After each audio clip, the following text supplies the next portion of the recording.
last year, I am still in the learning process. Why do we continue to learn? Because there's always new dynamics in the environment that we operate in. There's always changing, there's always shifting contexts. And I am sure how the conflict was in South Sudan during the elections in 2010 is not the same as it is. We are privileged to be having our trainers here, highly experienced, also who expressed interest through an application process that we were selected, Maya and Michelle, and we look forward to hearing what they have to give us. They have taken a substantial amount of time to be able to prepare for this training. And I know that we will all leave here with good skills. I will be attending the training as well.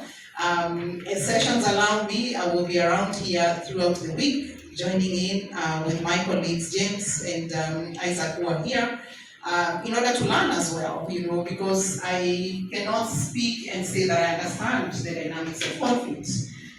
The gender aspect as far as conflict is concerned. We have been hearing in South Sudan there is an anticipated election. I do not know, maybe you guys will update me where we are today. And while we do not necessarily say that this training is going towards preparedness for election, we want to say that, elections is part of the many democratic processes that any country undergoes, and South Sudan is not unique to that. As journalists who are here today to train and work in the South Sudan context, beyond South Sudan, I have been listening to the radio, I've been reading news. There is a lot of interest, even just to know what is happening across the borders. As you know, and so as a journalist, are you able to report more responsibly? Are you able to bring the news more responsibly so that you're not inciting people?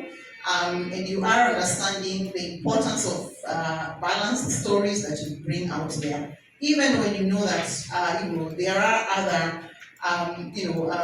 non-conventional journalists, because nowadays everybody, so long as you have your phone, you can be able to write a story. The biggest followings we have are not necessarily from the mainstream media nowadays. So there is a lot of contribution that the social media makes and non-trained journalists that they make.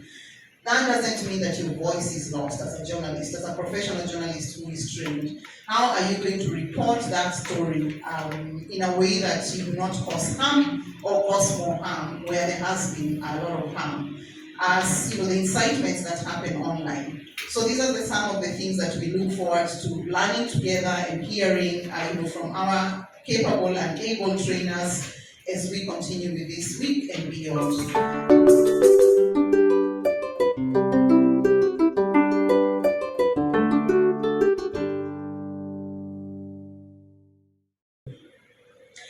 The idea of this training is to give you skills, give you a moment to reflect, have a deeper understanding on conflict causes, conflict management, so that you will, it will guide you through the reflection on social construction that will help you understand the conflict and the violence.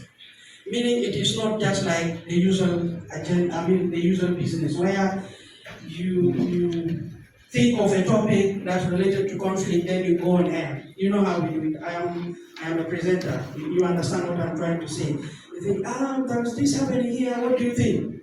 Like one sentence and a question, we are good to go on air. So today you will be equipped with the knowledge.